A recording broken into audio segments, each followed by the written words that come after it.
start off, Thomas, with you, and I want to just ask you, so much of your work is focused on this process of trying to leverage top-down innovation and bottom-up. And so how does that actually work in practice? How do you help people to think about the ways in which cities can be able to continually adapt to the needs of citizens and other constituents? Well, thank you, Gary. It's very nice to be here, first of all. I consider myself an exponential discreetly, and it's a really fantastic community to be part of, so excited to be here.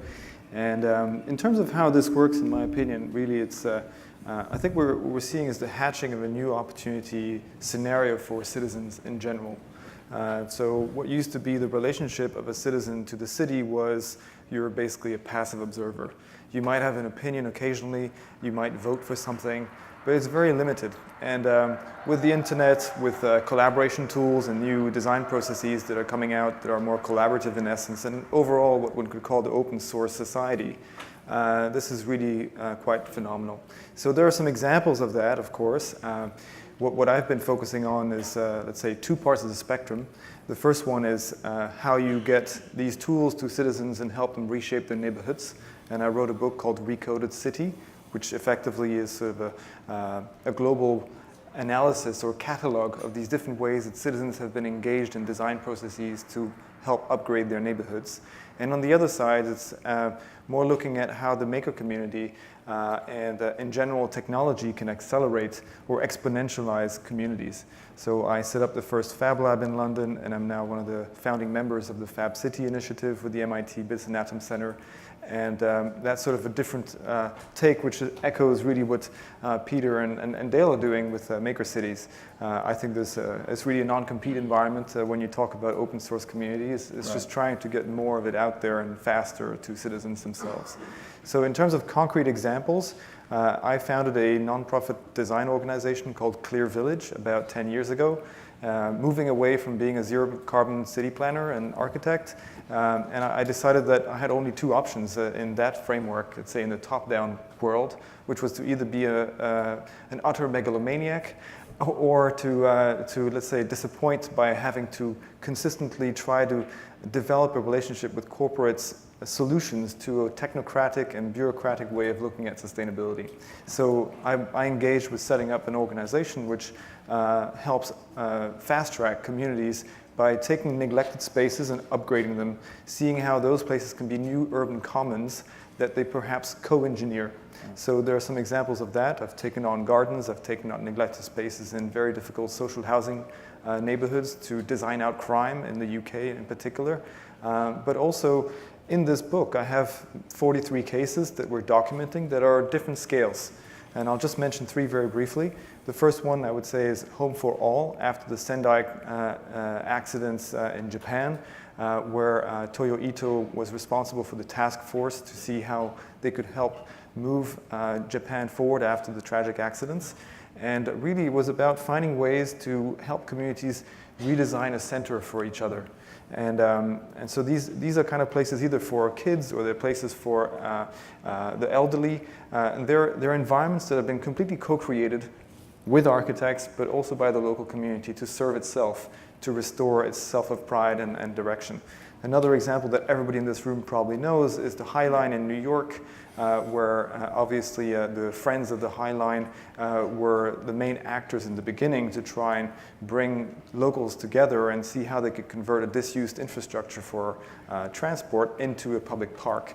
And that has been a global, it has been in the spotlight globally. Yeah, it became a flashpoint not just for New York, but a great emblem for others. Absolutely, and politicians have tapped into the potential to speak well for themselves around it, and it's not always that easy because there's a big G word, gentrification, that follows it.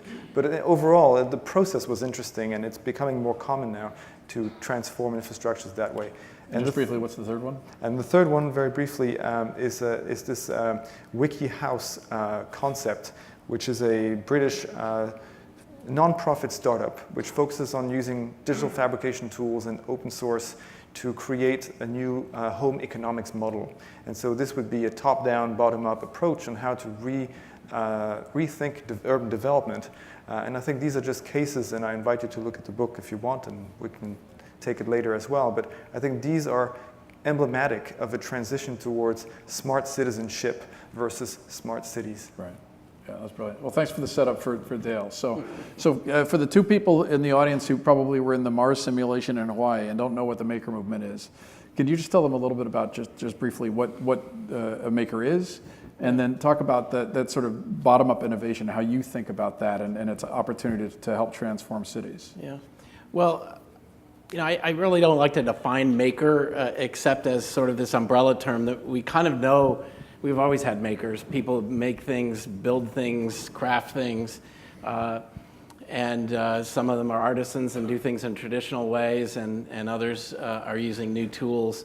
I began using the term as really to sort of give an identity to people that I think had been marginalized and moved to the outside, that this wasn't something in the digital age that would be important.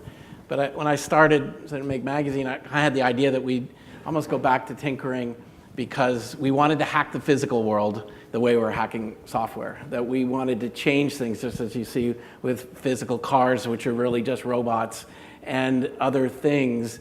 We could begin to integrate physical and digital in new ways. But I started in probably a different place than thinking necessarily about cities or anything. It was just, this was sort of playful, risk-taking, creative behavior that people try things out, try technology, and they do it for their own reasons. Not because necessarily they want to start a business, not necessarily because they have a research grant, but simply they're curious and interested. How does this work? What could I do with it? And if you take something just like 3D printing, almost the first wave of makers, it existed in industrial settings, but they wanted to personalize it. They wanted to get access to those tools. Why? Well, that was the point. They wanted to get access to them so they could figure out what to do with it. Whereas I would say the normal consumer has to be sold on what you're going to do with that thing in order to pay for it. So we started Maker Faire in 2006 in the Bay Area, and this year we have 190 Maker Fairs in 40 countries, all cities. Maker Faire Beijing or in Tokyo, or we have 4 that are over 100,000 people, San Francisco, New York, Shenzhen, China, and Rome, Italy. It gives you some idea of how this is spreading. And I think it's just largely, initially, just for personal reasons that people want to figure out how to do things themselves and engage on that level. It's satisfying for kids, it's satisfying for adults.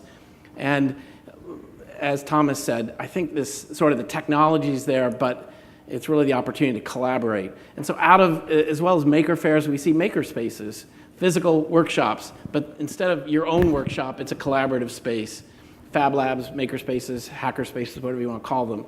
And I think that's new, and as we look at cities, these are people trying to do some form of production inside the city and having access to the tools of production as they become more affordable invites more people in. And I think the real question around cities is, rather than a city that's designed and developed and delivered by experts, it's kind of saying, what's the role of us? You know, what do we do?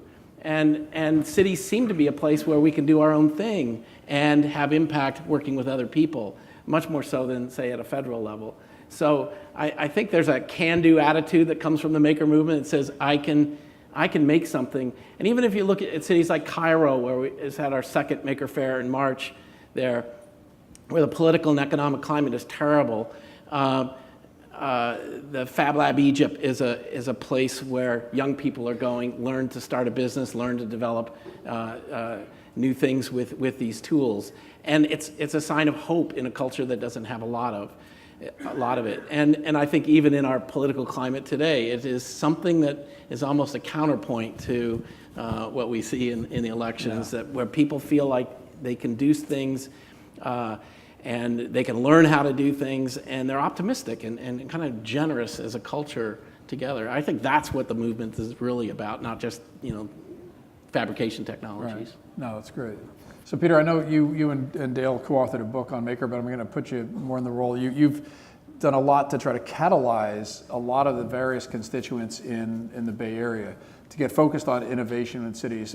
So how do you think about the various constituents and the ways that they need to interact? I mean, we don't normally, when we talk about exponential change, we don't normally talk about the arts or talk about a lot of the more civic sort of involvement, and yet that's a tremendous opportunity.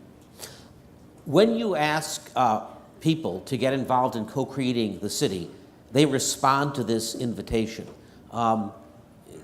We talk about a time when people feel disaffected or the political system isn't working or institutions don't, but when you create opportunities to engage and make a city better, it's remarkable how much time and how much cognitive surplus exists. And especially in a city like San Francisco, where we have so many communities and arguably contentious communities, because as tech grows and gentrification happens and people feel left out, you can't do it without bringing lots of people aboard. So here are a couple of examples of that. About 8 years ago, San Francisco opened its data along with the US government. So, there were open data feeds about transportation and safety and things like this.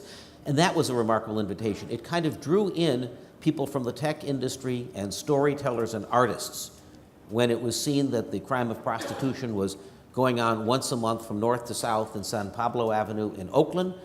The citizens looked at that and said, that's not crime, that's lazy policing. So let's have a conversation about how you want to enforce that.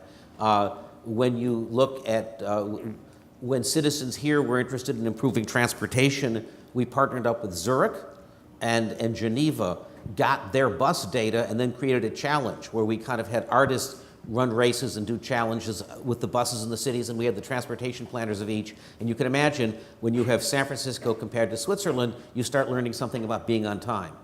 You might learn new practices. Well, that was just a very subversive way to kind of get things going. So these are bringing other communities in. The arts are important because in many ways, artists are like they're having a dream sequence. They're beginning to come up with ideas that might be an interesting part of town. And so much of design of a city, when you want people to be engaged and playful, going to restaurants, out and mingling, arts can do that. So here's an example of that. The normal way you do city planning for a part of town is you zone something, and then developers come in, or you hire a heroic architect with a big idea for town. Now, we're redoing Market Street. It's just outside when you go here. Market Street for years has been kind of a bit desolate. A few years ago, the city tried to hire a big heroic architect to come up with a plan. And in that charrette, the planning people were going up and down and saying, don't listen to that man. We'll never be able to afford it. And in a city like this, no one could ever agree on a big idea. We went instead to lots of small prototypes. We called it urban prototyping or Market Street prototyping. We got the city council to change the laws so that 50 projects could go up for 72 hours. They could have electricity, they could be like everything from rides to baby libraries to little food things to models of the city that you could play with. Some looked like Burning Man and they were whimsical. They went up for 72 hours and we measured the hell out of them. We saw interaction, we saw how people behaved, we saw that a full quarter of the city interacted with them. And now, in a month, 10 of those will be going out for a full 2 years and another 50 prototypes will be going out. And the city has learned that planning has moved from a big idea for 75 years to like Legos that you program and you change. We're learning from the web services world that engagement, user experience, change, that's a really cool part of it. We've also learned to learn from the tech community. We have an entrepreneurship, or we call it a startup in residence.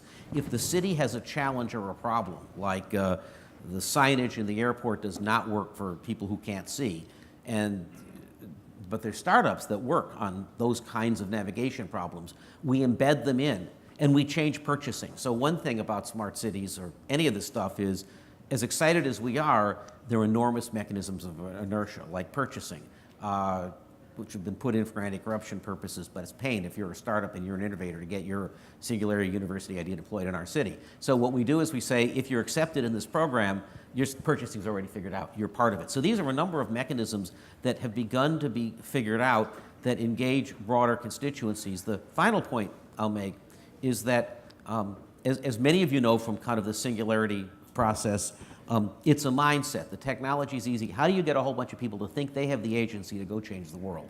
And you can imagine in a city full of bureaucrats, what you would need to do is make a huge number of the citizens actually believe they could get stuff done, because then they would fool each other into bringing that about. And we have something like that.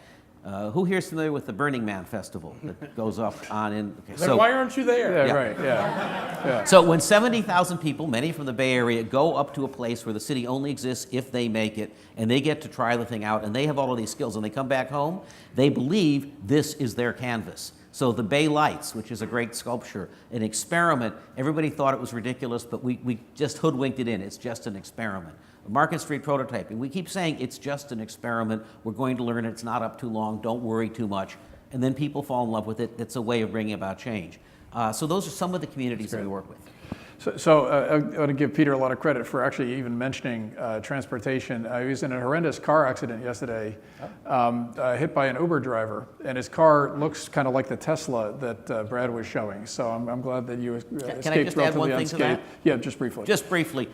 The Uber driver went through a red light and hit me, and I went to another lane, and another car hit me. The car was double totaled. The lesson, of course, is self-driving cars would be much smarter than that. So I'm in the operating room, and there's all these great doctors, and the head of all of trauma for San Francisco for UCSF is there. And I'm talking to him. I'm like, "What's up, doc?" And he goes, "Well, I'm teaching at UCSF." I go, "What are you working on?" He goes, "Innovation.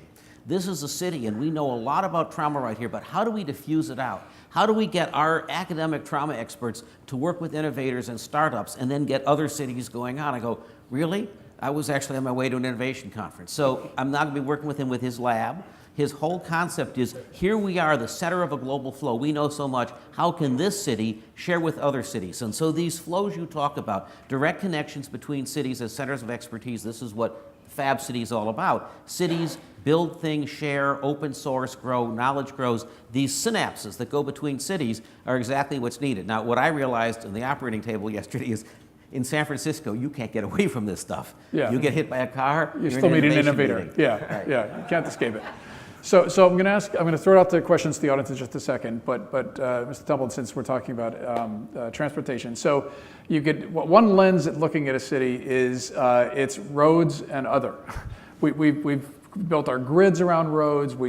So the future of transportation, the vision that you were painting, it sounds like there's an opportunity to just rethink even that. I mean, that you could basically change. But if I were sitting in this session, I heard about the future of the city, I'd be wanting to hear about, well, aren't there some just huge, big, hairy, audacious goals, ways we can completely transform our cities by 2050? Is this one of the opportunities? Oh, well, I think far sooner than 2050. But I actually advocate, how many of you saw yesterday when I spoke about how the internet grew up, and I told you how we called it the stupid network. The internet is a super bottom-up thing. It's the world city, but it was all done bottom-up.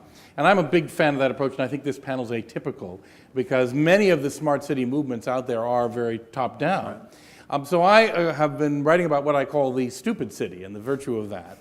I think bare concrete is actually the brilliant type of infrastructure to put in, because bare concrete carries pedestrians, bicycles, motorcycles, cars, vans, trucks, buses, things that haven't been invented.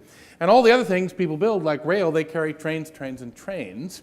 And sometimes they can do a good job, but I believe cities have to embrace the idea of virtual infrastructure, moving themselves more into a software layer so they have the flexibility to deal with this rapidly changing world that we have. Because no big people show me 30-year plans for their city, and I kind of giggle, and I say, I don't know too much about your 30-year plan, I just know it's wrong, right? This is something that the computer industry has known to deal with. We've lived with it now for 50 years, that a 30-year plan is ridiculous. And cities are going to have to understand this. The best example I like to tell people about is Waze. We all use Waze, I bet, or things like it. So cities were running around saying, we got to understand traffic in our cities. We got to understand the flow of vehicles. So let's put loops in the road and cameras on the street lights, and we'll find out what's going on. And a couple of guys in Tel Aviv write an app, give it away for free, and suddenly they have more traffic data on every city in the world than any city had. This bottom-up approach, using the phones in our pockets, the cars that are going to be driving around, is going to win, because we replace the phone every 2 years, right?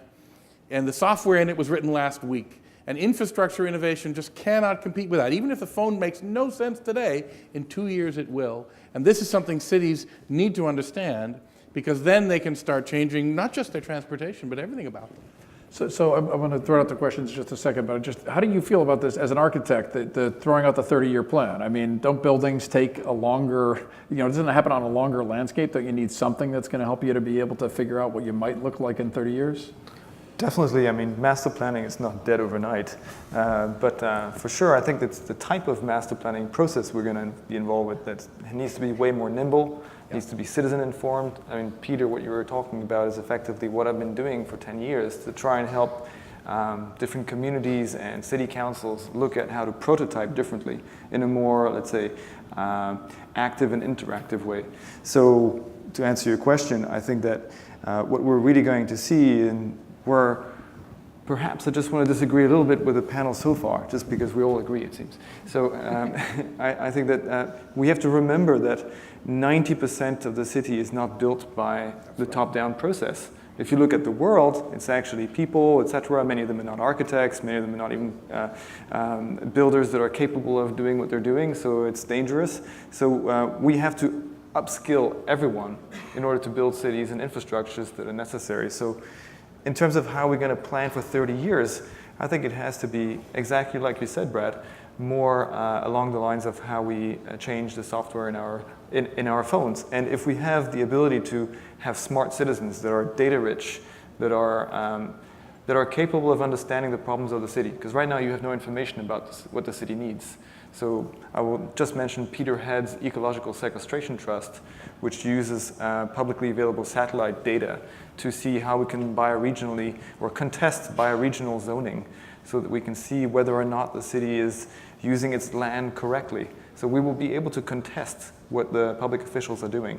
And I think that's where massive planning is going. It's a participatory relationship between the official institutions and the citizens in the city that are informed. I want to point out, I don't say don't build buildings. You do need physical things.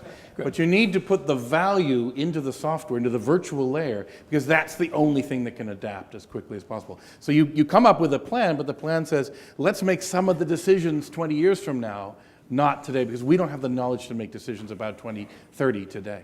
How does this, I've got a question how the transition happens, because we're in the middle of looking at mobility as a service, and in this city we have a huge transit problem. We're not going to solve it with more rail, but how you get multimodally people in cars, carless cars, on the same street at the same time to start bringing about the change, what does that actually look like in the next 15 years for a city? I'm drafting a vision for that, and this may be too, this may be too long to do for a panel like this, but summed up in one sentence, I say, let's have all the people who move on the roads have the city runways, and you have to obey it. So that you never put more than 1,000 cars on a road that can't handle more than 1,000 cars. And so Waze is already distributing traffic among streets. I'm saying formalize that. That seems kind of top down, but there's a way to do it in a distributed way. But I don't want to go into that because I think we could spend an hour on how to do that. But it's just an example of how some of these new technologies are coming out, they're spreading out, because we haven't been thinking, oh my God, everyone has a smartphone, everyone has... Well, but a software experiment to run in the city, that's right. Which is the big... But we have an example in San Francisco already, and it's bikes. You were talking about Market Street. There's a sign on Market Street that shows the number of bikes versus the number of cars, and within 3 years, it went from 4-to-1 cars to bikes to 4-to-1 bikes to cars. And so that type of transformation is actually quite possible without even needing necessarily anybody to be using their smartphones. True enough. It's about encouraging and creating the kind of infrastructure that brings behavior change. What do you want to know? Right here. Okay. So the question for everybody else is, what's the true future of mass transportation? And maybe we could just get some quick answers so we can keep on getting a few more questions. Well, I worked to promote for 10 years the development of cycling cities. And I think that mass transit, if you look at Copenhagen, where I come from, 50% of commutes every day are done by bike. So I agree with Brad in terms of the fact that vehicles are going to be smaller, they're going to be autonomous, and you're going to have a very different way of using the existing infrastructure. But I also think that the city is going to be a lot more about how people want to use their own legs and perhaps use their own bikes. So there's a combination of these things, and it's the multimodality and the way that we rethink not just the technology, but the way that we want to experience the city. That's my perspective. Great. Yeah, let me say one great thing for the Danes, by the way, which is once cars become a one-way thing, instead of I get in my car and I have to use that car for the rest of the day, I can ride my car on one leg, then get on a bicycle, then walk the next leg, then tram the next leg, in a different car the next leg, ride in a bicycle until I get tired and switch to a car. Suddenly we're going to be able to mix all the modes of transportation in amazing ways that weren't possible before. That's great. Yeah, right here. Okay, so the question is, so what would an exponential city look like? Would it be one you'd have to go create brand new, maybe like Burning Man? Or is it, if you look at the time horizon, San Francisco might not look that different in 20 years. And so how do you create that exponential city? Most people live in cities that exist, and if they don't get with the program for exponential change, they're not going to be great cities. And they're all competing with each other, so they have to. When I think we talk about exponential change, what you talk about in fab cities, to me, makes a lot of sense. One thing that we'll see is much more local production. As things that get manufactured have a greater software component, as you start stitching together local supply chains so they become intelligent and dense, for recycling purposes, you want stuff going on. So an exponential city has more control over its local economy and trades globally. You'll see that. You'll see more local food production as things like that become possibly. Cryptocurrencies for both government and for trade among cities grow. So there's a whole the kind of prototyping that we're talking about here, the software layer for transportation, if you break it down, what we're talking about is a bunch of experiments that transform the city, its economic and its health. So that's exponential. There are, in fact, plenty of new field cities, and in fast-growing parts of the world like China, they come out every so often, quickly, right? So that's an opportunity to try something new. In many cases, those cities have failed on the metrics of livability, local production, or things like that, because they're still creatures of some mass production mentality. So so for those reasons, big existing cities kind of have an advantage. And as we build new field cities, it would be great if they picked up some of those human components. So Dale, just briefly, so if you could transform a city into a complete maker city with a lot of bottoms-up innovation, is that another way to be able to potentially transform to being that city of the future? Well, I think there are processes there that you could learn from. I mean, I keep thinking, one of the biggest problems with cities is how expensive they are. Right. How do we solve for that? Space is really expensive. Sharing space in new ways becomes more important. And it looks to me like things like retail, which used to be a big attractor for people coming into the cities, are kind of dying off. And one of the things in London is sort of how do you kind of merge production and commerce again. So there's a place called Niton, which if you walk in, it's an industrial sewing machine there, and you can use an iPad to design or order a scarf or a sweater and have it made right there, just like you'd walk into a bakery and see an oven and know that they make it there. So rather than out in the suburbs or anywhere else. So it's sort of these sort of mashups I think will start to occur as some things move out and don't make sense anymore, and other things, like San Francisco, a different case than a lot of Midwestern cities where they're kind of asking, we've got space, it's cheap, how do we revitalize it? Yeah. Please. If I might just add, I really am quite fond of your way of seeing it. Yeah. And to that point, we started an initiative in London, which you may have heard of, called the Maker Mile. So it's effectively an open source hardware district where many different maker companies, which I've partly put together in my cultural center, are getting together to see how they can build a new layer on top of what the city is. So to answer the question, is it a brownfield or a greenfield or a new city that the exponential city is going to be? I don't think so, because I think we're using enough of our global landmass. I think it's more a transition on how we're going to upgrade with citizen intelligence, bring back manufacturing into the center of cities, be good data citizens, meaning that we have the knowledge in order to make better decisions that are more informed. And finally, that these neighborhoods, they also have an identity, not like Soho and Nopi or these kinds of things, but more like how you feel. And we forget that cities are for people. We've designed them for cities for a century. I think it's enough. Now it has to go to individuals. Well, I think one of the things just to the question about exponential cities and really dramatic change, I think in Silicon Valley we have a bias towards thinking, well, let's just go over there and start something brand new. That's what we do with startups. That's we say, oh, let's go innovate over there. The truth is, some of the most challenging problems are the ones to try to transform what's there today. And with cities, it's easy to have this view that only what changes physically is what changes. But the truth is, there's so many different components of a city that are not highly visible if you just fly over it. San Francisco, two examples. One is that this is a city that used to just fill its dumps, and now is on the path to 100% recycled. There's about 30% right now goes to to dumps, and 70% gets recycled. We're on our way to 100%. And another is the transformation of neighborhoods, not just gentrification, but that where I live, when I was a kid, I had to take friends if I wanted to go hang out in line at Winterland for a concert because we get mugged. And now it's a tremendously transformed neighborhood that has a great, vibrant mix of people in it. So it's easy to have that sort of top-down view of the ways that cities need to change over time. But the truth is they change organically, and they can change pretty dramatically in very short periods of time. Yeah, so. just a quick thing. I mean, I think this whole thing, mentioning Burning Man and Maker Faire, is a sense of participatory culture, and how does that culture change? We talk about infrastructure, we can talk about lots of things there, but I think that sense that culture is something that's being made and created and developed, and that's what binds the city together is really important. Yeah. And on that note, I think we're out of time, so we're going to have to stop. But please thank my panelists.